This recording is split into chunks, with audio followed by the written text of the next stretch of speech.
Yeah, Okay. we can see. Yeah. Yeah. Okay. Okay. All right. Hi, everybody. We're here with Max and myself, David, and we are at the Shanghai office of Daylight Partnership. And we are now in the meeting room. And outside, we've got Alexis and Plato and Matthew, our designer, just walked by. And we've got our copywriter and our account managers outside. So everyone's kind of hard at work or pretending to work. Um, so this is actually our first official Yeah, immersive media very podcast. exciting. So we used to do these 2D video podcasts Right. back when we had time. We haven't really done them a lot recently, Yeah. but we want to like start doing more podcasts Yeah, again. now we But have I a really think, good opportunity. and now we got we got a reason to like try out new technology and so on. So I guess Max, you used to live in China, right? Yeah. So one of the things that I've always said is I don't think there's a single agency or a single brand right now that's really leading the way when it comes to telling immersive stories using this new Yeah, I platform. totally agree. What are your views on China versus Hong Kong? Will the first huge success come out of Hong Kong or will it come out of China? I mean, it's kind of difficult to say because I think China itself being so big, and there's a lot of areas where a lot of brands are trying to access but don't really have the means to do so.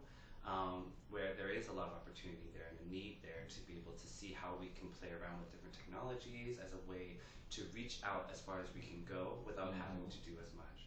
And so I think that creates an opportunity to use immersive storytelling as a new medium that really can go across to everybody. Yeah. One brand can basically go in, whether you're based in Beijing, Shanghai, Guangzhou, or even not even within the country, but to be able to kind of reach all of these different target audiences, especially when you have, you know, Beijing, Shanghai, Guangzhou, or Shenzhen that are already quite mature and very saturated, but there's so many other areas with second, third tier cities that have not yet had that exposure.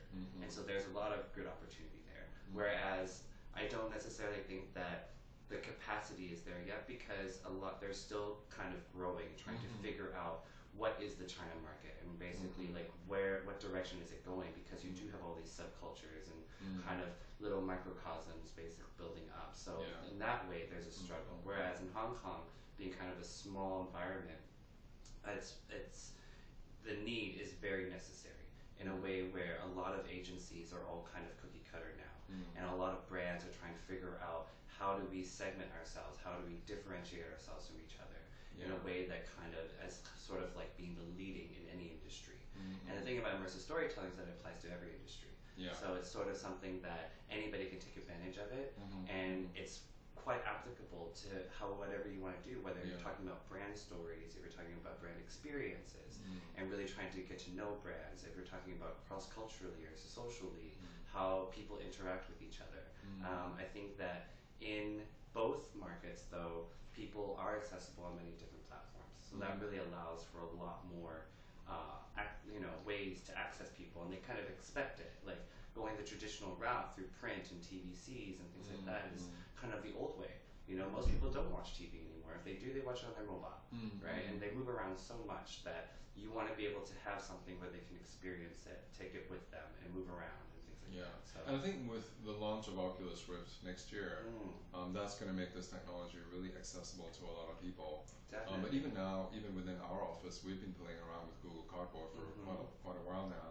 And everyone's getting really excited by the possibilities. And then there's Samsung Gear VR and so on. So there's definitely a sense that this technology is coming. It's just a matter of who can generate the most success creatively and commercially on it, right?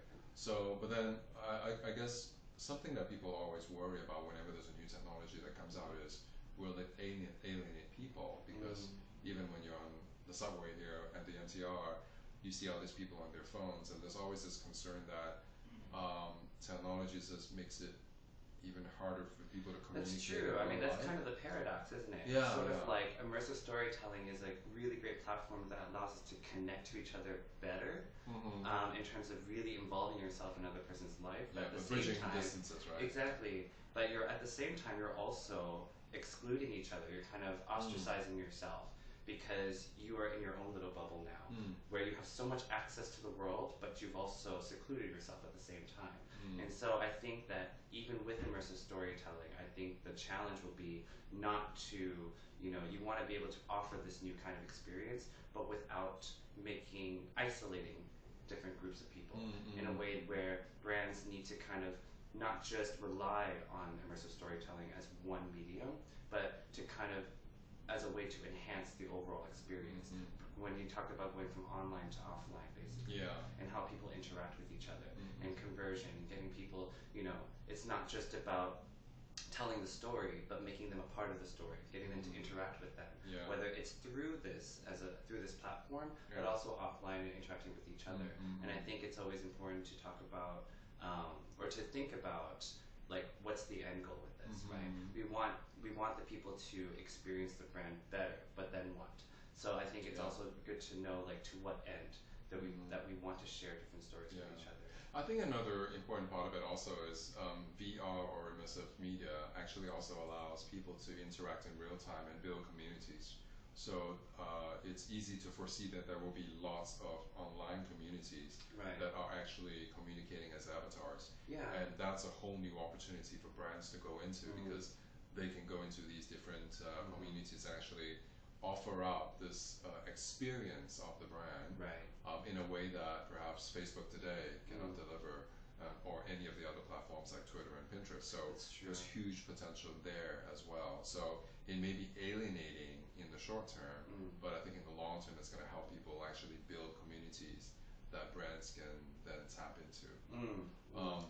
My other kind of like the one other thing about it that's really exciting me right now is the possibility for creative execution, right?